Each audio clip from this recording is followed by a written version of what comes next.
Welcome to another episode of the Dream Podcast. This is episode, I think it's 19. But anyway, so today I have a very, very special guest with me, Jay, or as you guys know on Instagram, Starfire Harmonics. Welcome, Jay. Thank you.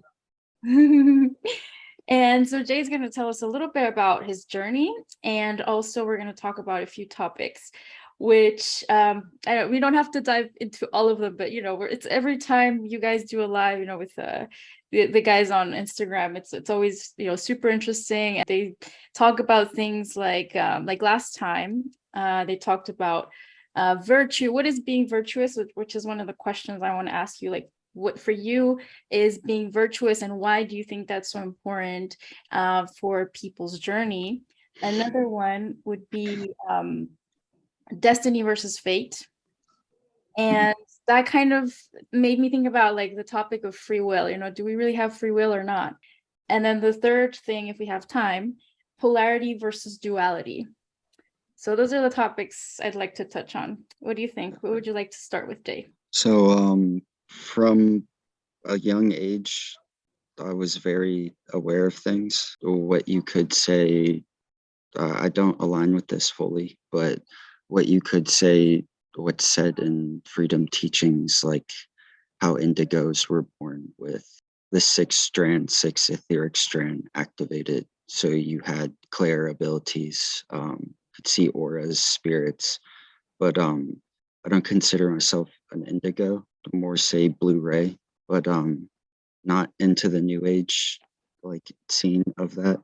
But I didn't have the necessary guidance growing up, so I shut down these abilities and by choice, and a lot of years of trying to shut it all out. So numbing things and distracting drugs and alcohol for years, and then after all that struggling, starting to become more aware of things and waking up out of it, going through the new age veils and tricks and all the archangel stuff and the distorted geometry. I had grown up around a lot of Egyptian symbolism because when I was younger, my dad went to, well, before I was born, but he went to Egypt and he'd come back with all this artwork. So I had always had that around. So when I started waking up and I was still um, trying to navigate it all and pulled into new age stuff, that was kind of like what I was looking at more. But I had no like, I was aware of it, but I wasn't really getting in depth in it and seeing not only the distortion, but like all the hidden tech stuff. I hadn't dived that deep into it. So, and I think that was probably for a good thing because I kind of like stayed on the outskirts of a lot of this, but I was still kind of like I had worked with the flower of life and all that. And certain techniques of like not pineal inducting, but kind of like sitting and viewing them. And it felt like really dry when I did it. Like there was no like connection to like life force. I didn't know that at the time. It just felt like off. And so I was kind of just like moving through all this and I started realizing that I wasn't actually healing. And there was some type of like block in this like looping that was occurring. And dealing with like harassing entities around like archangel stuff. So when I finally started pushing all this back, they'd keep coming and being like these like friendly overlays, and Oh it's, yeah, it's I know it was those. an experience to navigate through that like alone. But then I had come across Lisa Renee's stuff and reading through Ascension Glossary and found the 12D shield, and then I had come across Keylontics and the freedom teachings. And few months after studying all that, I was still unsure because there's so much drama in between all these groups. So I was unsure of like what's going on, and I was trying to figure that out. And I didn't study the new work. I kind of like did the journey and um like once or twice. So I was still continuing my own pathwork, and I hadn't yet gone through her earlier workshops. I knew that I was planning on it, but I knew of like core techniques like 12D shielding. I was looking through Lisa's stuff, which is like a watered down version and her own style of teaching this information, you could say, and not as much information, but she explains stuff in a different way. Um, but I was intuitively running 12D, and uh, before I had even found the information, I was already working with the primal life force, the threefold, like D13 through 15, um, intuitively, like how you should and how it's maybe not directly taught, but it's kind of like vaguely mentioned, and it is in certain techniques, but macro orbiting the threefold flame and bringing it to each chakra and through the axiotonials and meridians and kind of just clearing out my system. And basically, to fast forward that, after going through all types of attacks from both of those groups, not from people directly, more so the entities, and realizing there was a lot of infiltration in the new work.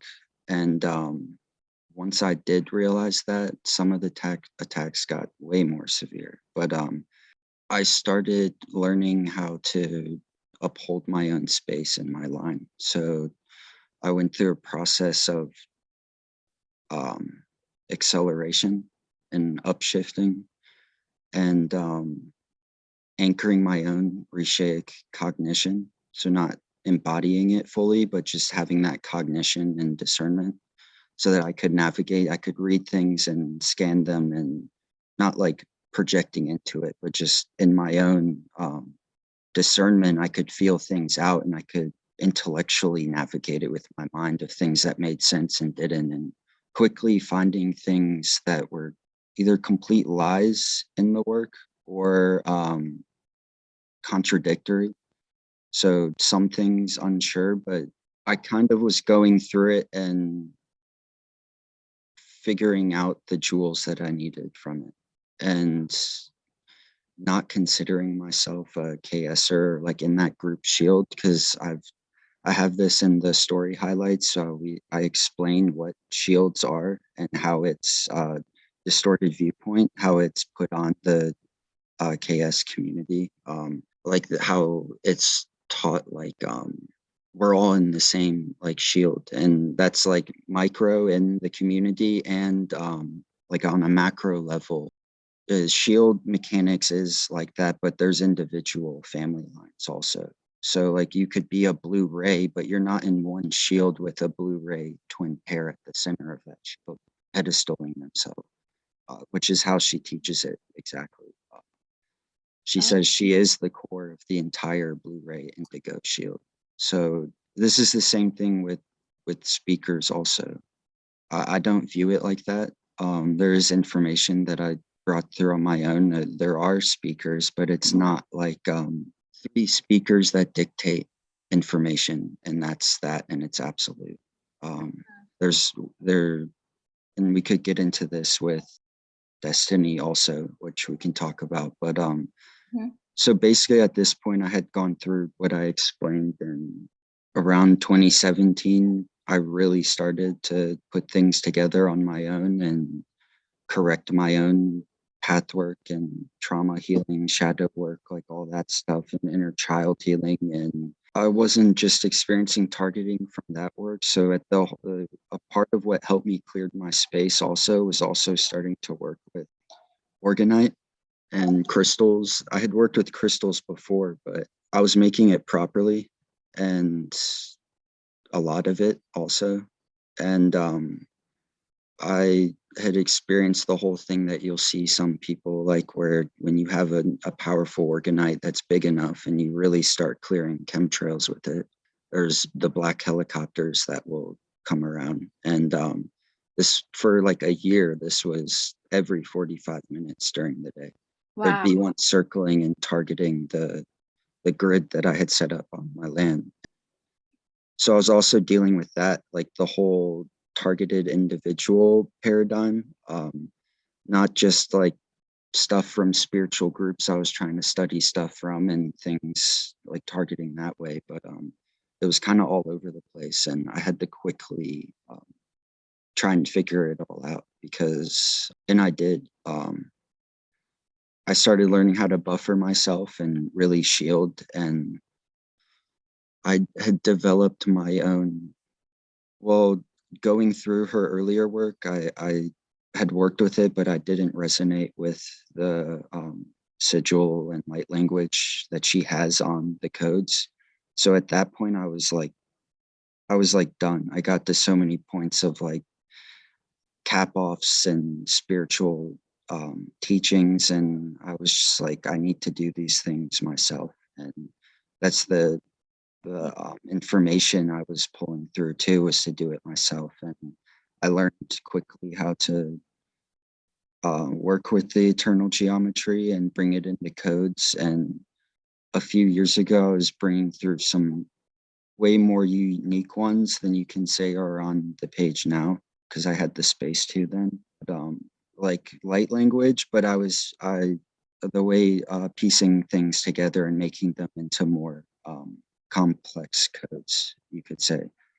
At that point, learning and studying nonstop for years and literally every day, and doing path work every day, sometimes all day long, but really focused on that and working with the land and medicine wheels, learning to work with the elements and how to communicate with the elements and trees and nature. That's beautiful.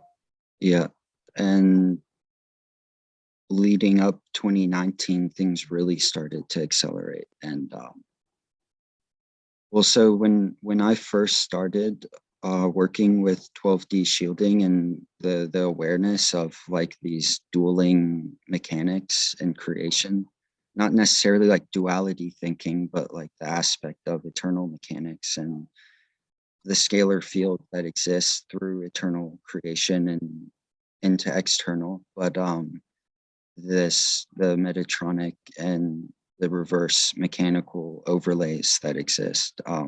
When I started realizing that and working with the pillar technique in my own ways, also that was a key. Also, was taking the Akasha Maharic from Freedom Teachings, and I don't align with all the mechanics that she shares and all the levels in our template. So I kind of refined it to a more powerful way, and you can find connections to this, like the Dantians or the Wellsprings and Druid teachings. But it's what she says are the Azure Rajna. So just those three embodied, and not the Hova Shield ones, which have different platforms. But working with those three centers and the code work, like penially inducting and the frequency together and refining the Akasha Maharic off that, and my own tonals also, learning certain key ones and then using those and sticking to that. And I quickly started to become way more aware of my layers of my shield and how to navigate pathwork, and most of the time like a constant flow state. So I started piecing things together really fast, and I could do that constantly. So what another major thing that I started developing was coming across the Elder Futhark, not in the mythos sense, so going right to it. And as soon as I found it and I had come to the realization of fire codes, and in KS this is taught that it's Hebrew, and she actually says younger Hebrew, which is completely wrong. Younger Hebrew is actually an even further distortion. And you can find, I don't resonate with his mechanics and uh, teachings on Rodin vortex math, but Santos Bonacci talks about, he gives a very in-depth video on how Hebrew was mostly formulated from the Elder Futhark. And how, like the names and the symbols and how it's like broken down off the runes. So basically I was seeing, even with KS, and a lot of truth in it. And I was already doing this, but that there's way more to study. once I came across this body of information from the North and the Norse, and hearing that they were fire codes like directly from other people, and I immediately resonated with it. And that is the area of Blue Ray Tribe 6, you could say. And I started working with them, and I took the 24 runes and I adjectively picked them. So I took the first one and the 13th, and then the second one, the 14th, and kind of combined them into what they consider are bind runes. But it's basically adjectively pairing the fire codes with bind runes. What you learn is this creates a combination of energies, so a combination of both runes together. But when you're looking at it as like 12, and then it's 24 runes in the Elder Futhark, the full one, and I actually paired them into 12. So when you do this in the proper way, what you're doing is putting together what would be the 12 fire codes, and then you'd have within each of those fire letters, which are the subbands. So 1 second, because some people are not at all familiar with this stuff, and I'm a little bit. I just remember there was like this sun code, with like it tells you there's Right. this technique where you're like, okay, imagine that it's like a clock, and you're going to see which ones you have activated and which ones you don't. Yeah. I have a few listeners that probably don't know what we're talking about, but in any case, when you're listening to this information, if it resonates with you at a soul level, I think, let me know what you think, Jay, but I think it kind of activates you in a way as well. Yeah, for sure. Mm-hmm. So you have, with each strand, there's acceleration codes, and then base and acceleration codes. So basically it's showing, she shows it as Merkabas at each strand, but it's basically it's centrifugal and centripetal. The vortexing, transmitting, expansion, radiation, centrifugal, and contracting, generating, centripetal. And these two together, there's a certain number of acceleration and base codes per strand, and the control of that would be the fire. And then within each fire code, you have fire letter sequences. Yeah. So altogether, in a 12 strand, you have 12 fire codes and 144 fire letters. And there's a language behind this too. And this is where it's hard to research. A lot of it has been wiped out on Earth as the tribes were raided. And this is where all the mythos comes in. So even way before the raids that you could say were like Hyksos, and it's all the same. So when I say that before the Hyksos raided the North tribe, some are like, no, what are you even talking about? The Hyksos are connected with Egypt, but these are all the same networks. Knights Templar, like all these different names are just the same networks repackaged as certain falls in their groups occurred, or certain warring, and they had to take down their cults, you could say, and then they just would go into the Freemasons, or it's just different names, and they kind of just hide themselves in occult things, and it's the same symbols, and you can trace it that way. And there are people that do, but basically, for an example, and this is every single tribe that has been raided since 20,000 plus years ago, when you hear and the information on the falls of Lemuria and Atlantis, and then the later falls of the islands. And each area of the world could be a long discussion on certain information around all of this and how information was changed. But in the North, the runes didn't used to have the mythos behind it. So, like Freya's runes and Odin's, and like all the different gods in it, and all the mythos within that, which you can tell going through the North mythos, there's a lot of dark things, and that's a lot of people might get turned off from the runes. Like when you look it up on Google, you're going to see a lot of like satanic looking things. And the thing is, the fire codes can be used both ways. So and I'll explain this also in getting into destiny and fate, but it's changed. But when you get as direct as uh, fire line, just line work and the fire codes, and you can build them all out into the convergence, which can show that on the screen, what the convergence geometry is, but it's connecting, which calls in KS the Ryushi signets. That if you connect all of those, that creates what they call in the runes is Odin's rune, or it's like you can get each rune out of this symbol. And this also fits directly into the Cathara, this geometry. And each rune, and especially how I piece them together and adjectively pair them, as you start to rotate them, they all make the convergence.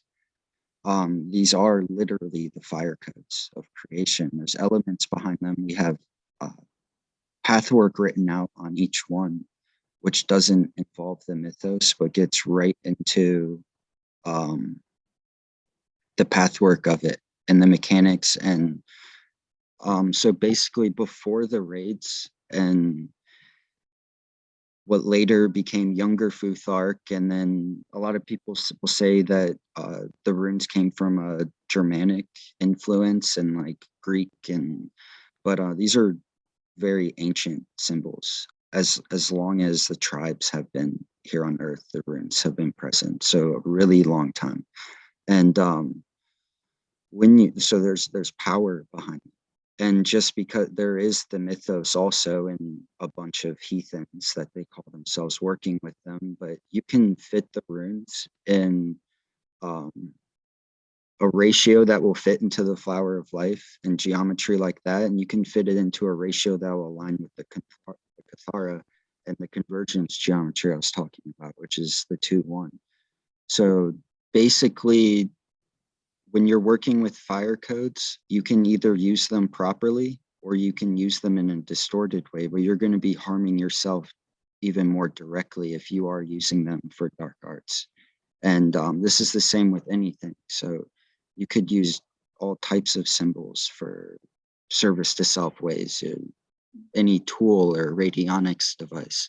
And that's a lot of what you see now with them is this overlay of like bind runes and will over law. But there is still teachings in it, but it's all connected into with the god worship and all of their mythos. So it's really there's not a lot of information that um you can see directly into like the power of this. And so I went through studying it and filtering things out and putting it together in a way that I saw the pathwork and how you go through it. And what I started seeing was, well, I saw the information from a few people, but I quickly started piecing it together because I felt a strong connection with them. And what I realized was before the raids, this was when you were born.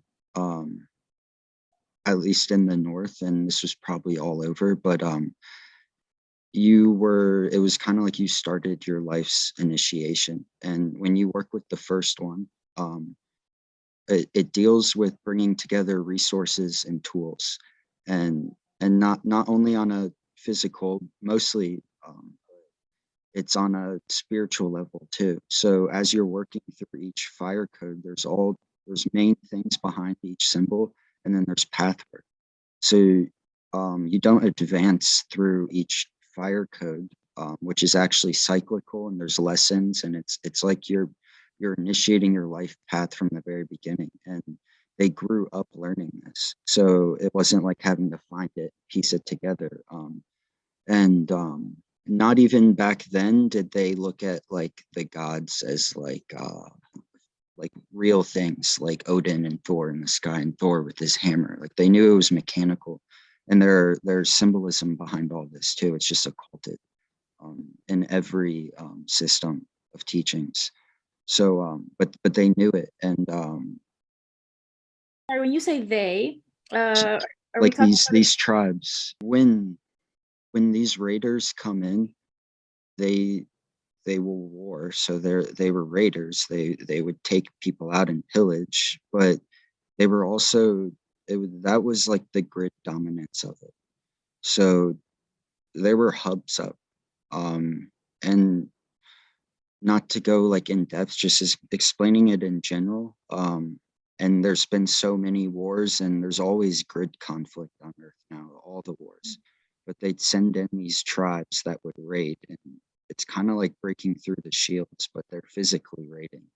And Mm-hmm. then they take out the temples and the the cloisters, the Magi cloisters, or the Grail shamans, you could say, Mm-hmm. the upholding the stargates and the ley lines, and then they, because these lineages, it's not like they're ignorant. They know all the information. Maybe not like their ground incarnates know all of it, but they already know all this information too. So when after they raid, they either just completely dominate the area with their religion, or they pose as the tribe that they raid, and they start putting in all their distorted symbolism and tweaking things and inserting their idols that they want worship to kind of keep people into the lower astral in their grids. So it's hard to trace things back to truth, but not everything is infiltrated as much as people think, but everything is Yeah. infiltrated.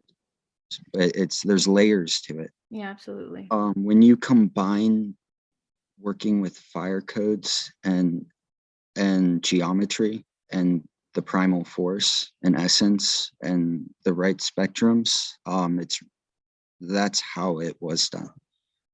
In like the mystery school teaching, you could say. It's not complex, but it is complex. And but once you start to see all the pieces of it, you start to get a clear picture of how to do all this. And it's not as much as a mystery anymore. I could put together and show how complex this pathwork is, but that's what I think is missing from spiritual communities. And it still is present, but not in a big picture. Like there's so many cap offs and everything. You'll get bits and pieces all over. When you start to see a sequence of pathwork and you start to get these core techniques, and it's not all about like just embodying or just being love and happy, or even just like the exposing, and there's so much more involved. It is important for everybody to learn mechanics and the like more emotional healing and moving into that love, but there's a logical mental aspect to all of this also, and that's where all the cap offs they kind of like separate people in that, and they're like, no, I like to go more this way, but when you start to see it in an integrated way, it's really powerful. Yeah. So just emphasize the fact that yes, I do. I've seen it too, and I've been part of it myself. Of like communities where you're like, oh, it's all about love, and love everyone, everything is you, all that stuff. And in a way, it could be good, right? But yeah, it's not just that, like you said. So what you're trying to say here is that you've got to, I guess, have people that are more capable of, I guess, deciphering all the codes and everything, and then put that puzzle piece with the people that are maybe a little more in tune, with other things like, yeah, love and stuff. But you can't just have this group doing this just love thing, and just this group just looking at Right. codes as well. Yeah. So I think that's cool, because I do see, like, we've got these groups kind of in a way, but right now it's like a little dispersed, and I do feel, let me know what you think, that there at some point we're going to come together in a way, like we're all working on stuff, and then at some point there's going to be other groups forming and doing very important things. Right. So, And I'll get yeah. into that. Yes, please. What I was trying to explain though is just as an example, this is all over, but for example, you're not just going to come into work and because you have all this information. For example, when you come into the paradigm of KS, there's so much heady information, and it's like these are the techniques. Everybody's like, they're amazing, do them, you're going to activate. You're not just going to do these techniques and activate. It's not going to happen. That's not how it works. You'll get activations, but you're not embodying. So like just because she says like you do this sequence for a year or even 2 years and you're gonna embody your avatar, because then you have people walking around saying that they're 12D avatars and they haven't even touched the true fire codes or really seen how that path work unfolds. And I'm not saying you can't access this information on your own as you start running this frequency, but it's it's kind of just like do this journey, do this technique and keep doing it and work with my codes with this encryption on it. And these are the only ones and you're going to activate and we're like the saviors. And like that's not how um and like I'm the one at the center and keep like coming to my workshops, and it's not like that anymore, but that's how she was doing it. And Yeah.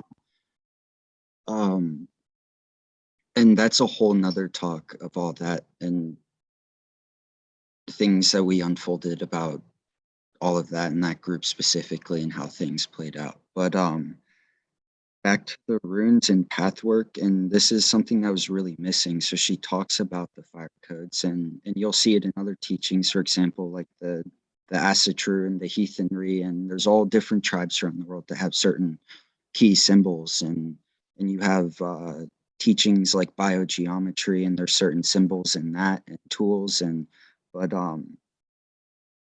when you get right to it in the fire codes, and they are the fire codes, one of them. But the thing is with the blue ray tribes, these are like the like master keys. So it would be powerful if somebody was like actually not just like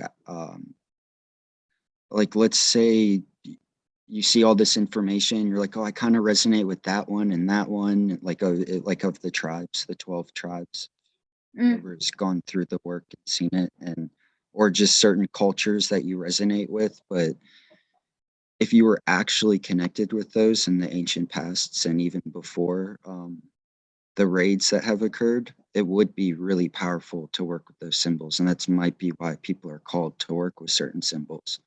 But there's so many overlays and everything, so it's important.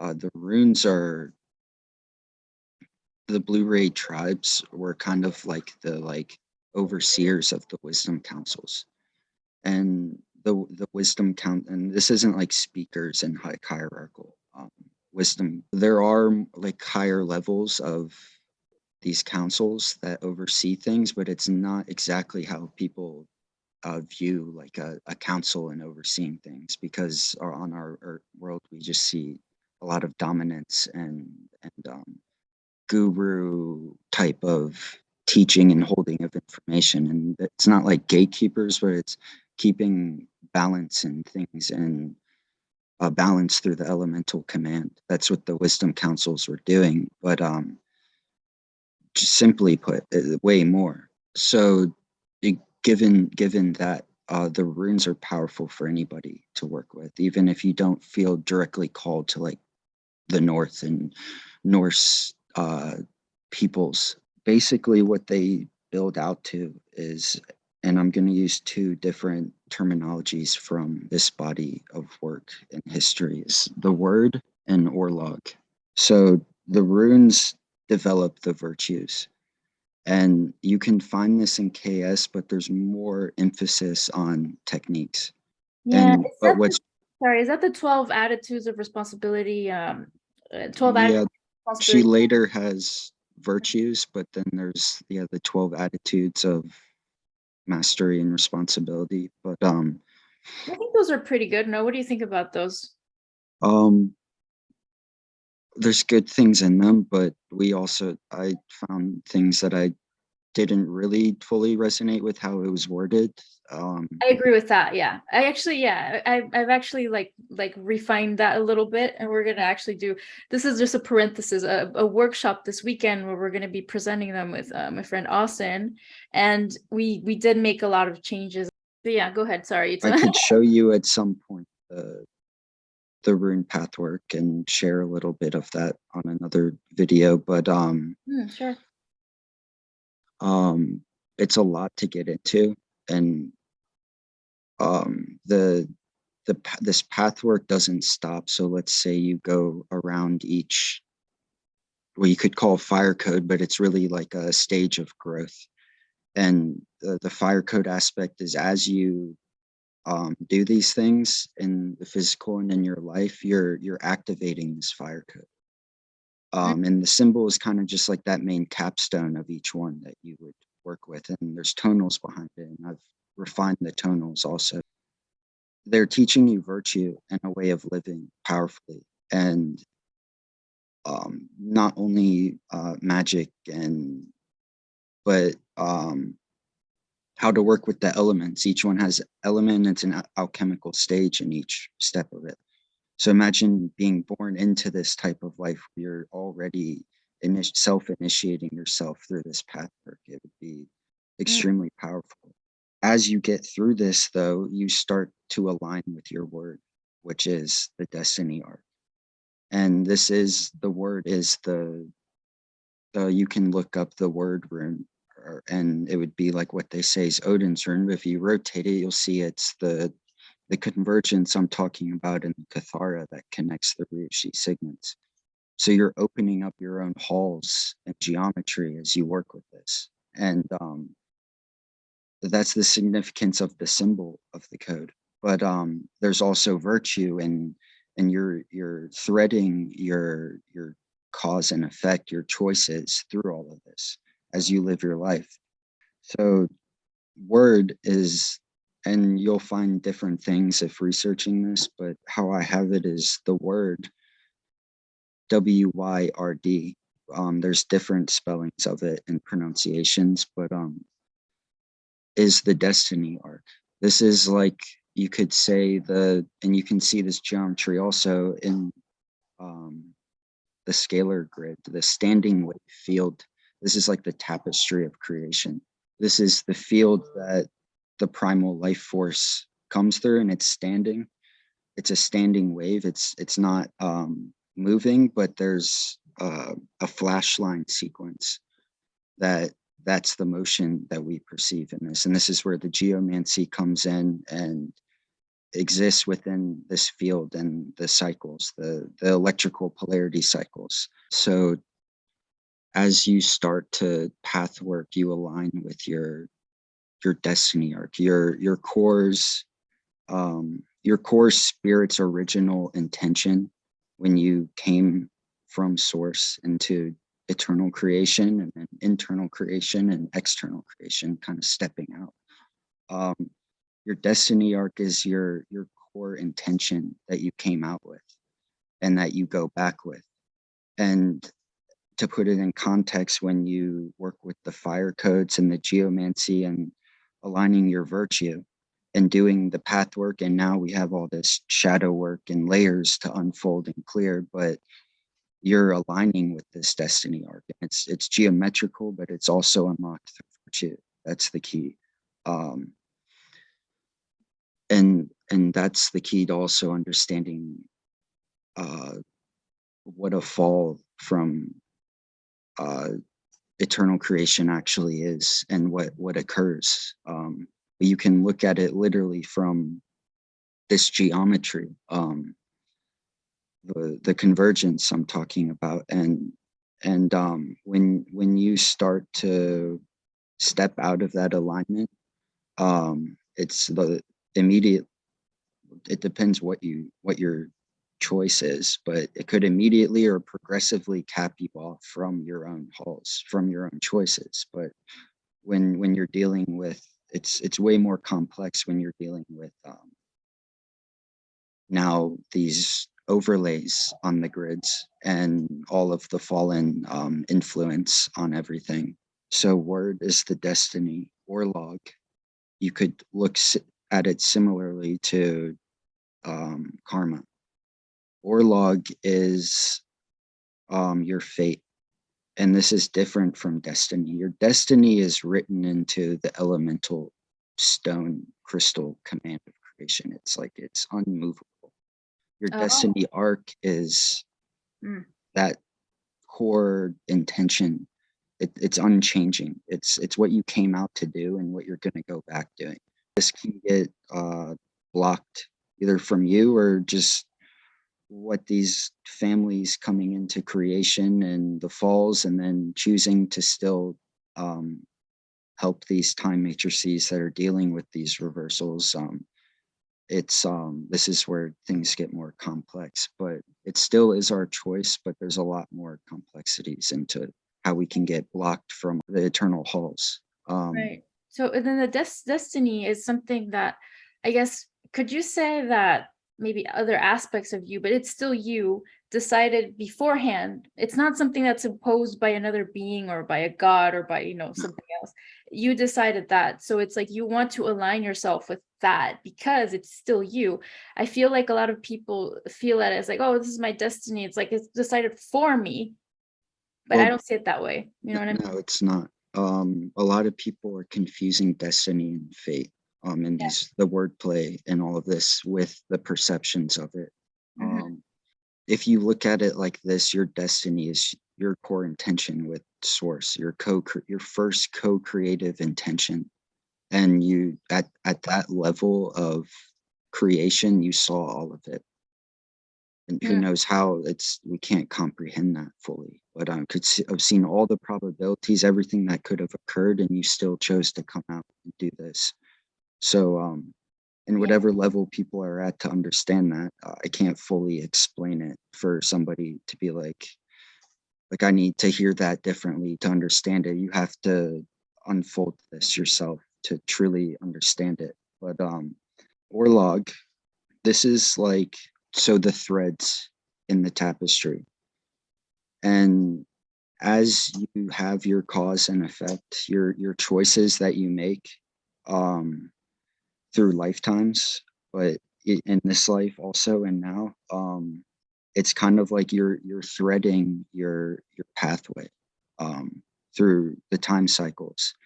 And with Orlog, if you are in alignment, you're going to be threading your way into the eternal halls and those probabilities in your destiny. If you start to step out of alignment for whatever reason, it all starts with our own choices, but also all the interfering things that can come in. Um, Yeah. but the choices that you make in this sense, you're going to thread your way and block yourself off from those halls. And there's all these then reversal harnesses of geometries that start to get formed, and you literally like creating it. So um, there's an aspect of all this that was thrusted upon creation from selfish desires to create their own time matrix, but it's also our choice also, and that's the key in it. You build up momentum both ways. So you start making the right choices, and you can look at it like a tapestry and threads. If you go the wrong direction, you're gonna have to de-thread that, and you're gonna have to rethread your way into the true tapestry. And Mm. so that's the difficulty in it, and that's these karmic blockages and anything else that could be within that. This is our speech, our actions, the people around us. So you can see how like deep in it is when you're perceiving this. It's everything. So Yeah. You know what? I love the tapestry analogy, by the way, because I like these, these kinds of images make it clear for people, like especially people just getting into this kind of information. And I've used the analogy of like you're on a highway and then you have roundabouts, right? And then you're like, oh, maybe you took a detour. That's okay still, right? That this is more like in terms of fate, right? We yeah, like you were saying, it's you're making your tapestry and you're like, oh, that's fate, right? Because of the choices you make, then you decide to undo it and just go the other way, right? yeah. Fate isn't set in stone, Okay. but it there's a limit to that. If you start practicing dark arts and you there's something called merc staves in the runes, and this is when a rune gets inverted and stagnant. So if you start practicing black magic and the dark arts and defection, you're gonna merc stave your whole fire code template. And Uh, what this is you're gonna go stagnant. So mm, mechanically, this is like the Metatronic reversal. This is like you then flip your template into having to become a vampire. At that point, your fate is written in stone. You're choosing to defect from eternal creation. Um, but if somebody's not doing like the full initiatory path and they're kind of just lost in it all and doing some black magic and for lifetimes, like you can get yourself corrected and redemption, but there's a limit to all of this. And as the momentum builds up and what you're doing, it kind of does become written in stone, and your fate is sealed then, as some would say. So, and you're capping yourself off from your destiny. Your path would then be uh, returning as space dust, you could say, at some point in the evolution of the Phantom Matrix. But Wow, yeah, and so, mhm. Yeah, so just, to kind of tie it in with virtue, because I think, that's also a word that has a certain meaning to many people, and we link it a lot to like being morally correct and things like this. But what does that actually mean, right? What is being virtuous? Because you said something that really caught my attention was the virtue is the key, and that resonates a lot. But can you tell us a little bit more what you exactly mean well, by this?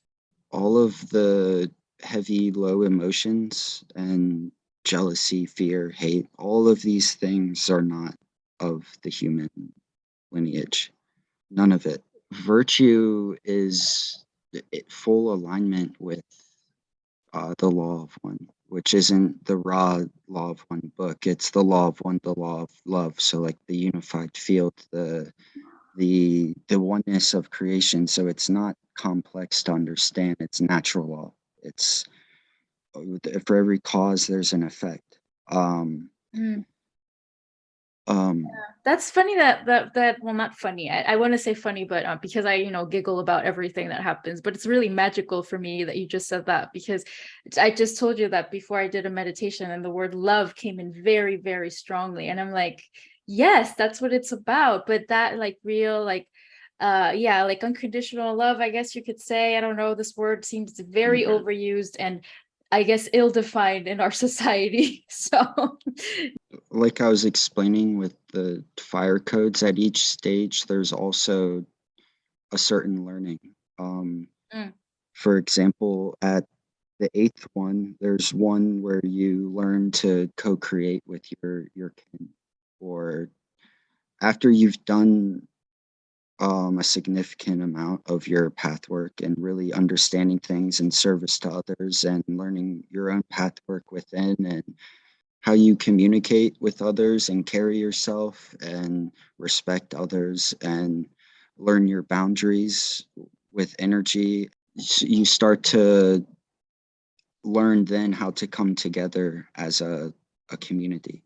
that makes so much sense. This goes more in depth into like the wisdom councils and what humanity is and our purpose, but virtue isn't something that we have to learn. We already know it. It's the overlays that are blocking us and have these mental pathways that are distorted.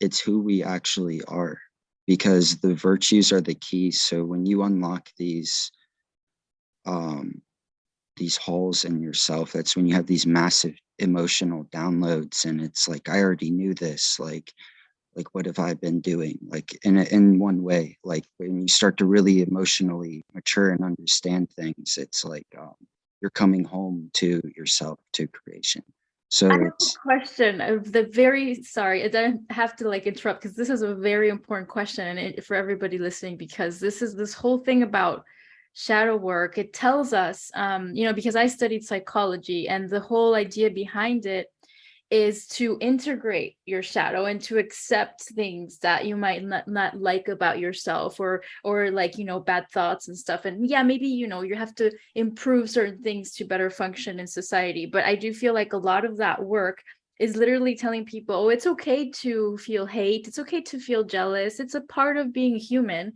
But you just told me that that's not a human thing, so that is it's a huge thing to yeah. say. Um well, at this point it's not something like escapism, like, oh no, that's not me, and just push it out, like deal with it.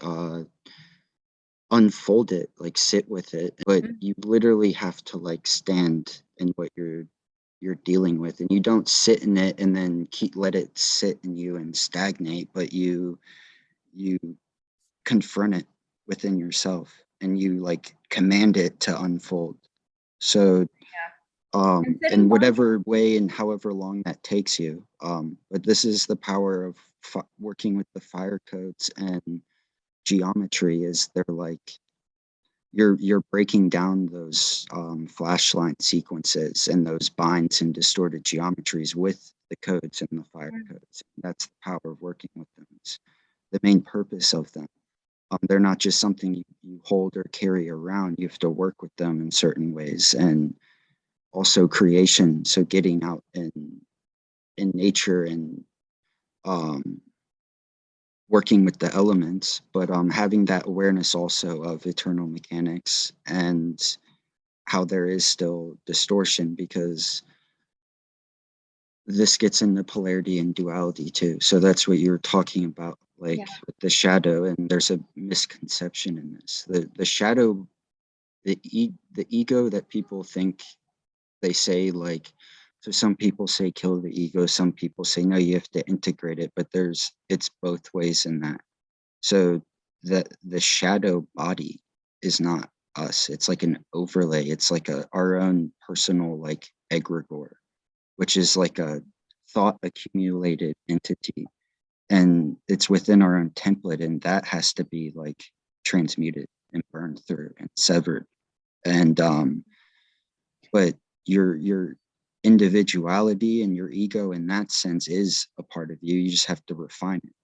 Right. And you don't, it's not like this aloof oneness. You have your own individuality within the oneness of creation. And this gets into the yin yang too. So like that's duality. That's dealing with fate um in stone. Like it's a game. It's the samsaric wheel. You're going to keep cycling and repeating, being recycled into this level, and unless somebody wants to come back here. But many, even like star seeds and people that think like, oh no, I'm new here, they've been here for a really long time, and Mm. we just get wiped. Or you have the ability to leave and come back. But the duality game is, this is like integrating the wrong layering of the shadow with like light, and most of the time it's like false light. So it's like there's all types of entanglements that can occur.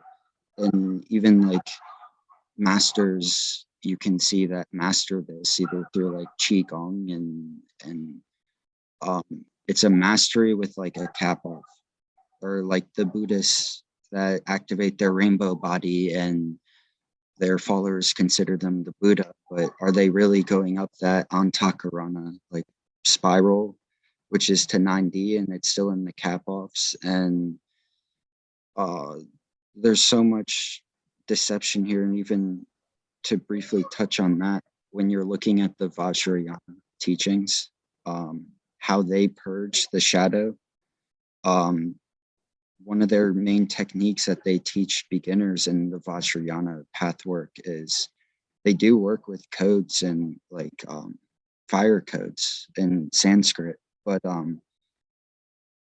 Tibetan Sanskrit, but they visualize a Buddha deity above their head, the Vajra Buddha, in this specific Buddhist teachings. And they'll visualize like the code going back and forth between them and this deity, and the nectar from the deity coming down. Instead of visualizing their own chakras and doing the path work, they're visualizing a deity above them, and they pull the nectar from the deity to purge their karma, and that's how they activate. So it's and Interesting. that's in deeper path work, not even like new age. Like you don't even learn that much in the new age. um and they're calling on things, and there's, this is what I was saying, like the path work, the true path work is missing from most of these paradigms of spirituality. um Hmm. And you're saying, so what you're saying, sorry, just to like make this clear, what we should be doing is first of all aligning with our virtues, right? And in that way we get access to the fire codes, which is it something that you access through visualizations, like when you're aligning with yourself, or is this something that we can find Either through visual or uh, drawing them, writing with them, creating them with whatever creative way you can think of. They're connected to all the Norse god worship, when all the information you find, because the mythos behind it is that Odin initiated this knowledge into this realm, the wisdom of the runes. He hung himself on the world tree, and through this suffering, he brought forth the knowledge of the runes and the wisdom of it. So Mm, you can start to see how that seems like a similar story, kind of. It's like like a uh, some god image to idol who put himself through suffering to gain the knowledge and wisdom to then bring it forth to humanity. But like I was saying, they're way older than that. So uh, everything has been capped off. So it is important to have discernment, but there are powerful symbols, yeah. And the rune fire codes is what I resonate working with as the fire codes, not Hebrew or anything. and where can we find those? Well, I have codes of them on the page, and Okay. I haven't released the actual pathwork of it. I was waiting until I had the space to develop it more myself before teaching it, Mm, if I did. But you can use search browsers and look at books, and but just if you're doing it yourself, just know that it does need filtering through and right. to see between the lines of I didn't even necessarily start reading through the mythos and the sagas of the Norse. I have, but not studying it like that. I kind of got the point as soon as I saw them. There was like this like spark that I in my consciousness that I realized, and I went right to it. I found certain books that I needed to see, and I unfolded certain things, and I kind of read through the lines, and I used what I resonated from Pontics and other areas to formulate it all and piece it together in a proper way. Um, Mm. from mechanics to how to pathwork things, but yeah, virtue is through all of it. Right. That's the first thing we need to start to pathwork and correct, because if your intention isn't in the proper place, that's when you're going to get into like a false sense of your development, and you can also like what they consider like a twilight master, like the mind with dealing with all these reversals and shadow work. If you There's so many ways to go into explaining this, but for example, somebody that becomes a guru before they've done the shadow work, they're in this mental like fantasy of how much path work they've actually done and where they stand within themselves. They might say like, I am love and we're all one, and like I have all this awareness to offer you, like come like listen to me, and they have this glow, and it's like false light, this astral bliss. And Mm. that's a twilight master. They have a lot of shadow work underneath this glow of being a guru and pedestaled. You need to go back to the beginning always. So wait, do you think that first, like you said, start with yourself and aligning to your virtues, right? And then you're going to start getting, if it aligns with you, you'll start getting access to fire codes or whatnot, depending on what you're here to do, right? Well, it depends how it happens. So like oftentimes, especially with the internet, you're going to come across a body of work before you really start to unfold what is virtue. How can I Mm. step into this? But something that you can do to upshift this and accelerate is stop like hiding from speaking clearly within yourself, and make the sincere choice that no matter what, like you're stepping into your highest and most virtuous like embodiment, and like you're willing to let go of anything that you need to do that. And at that point you're going to unlock something, and what however that looks in your path work, but that's how you take that stance.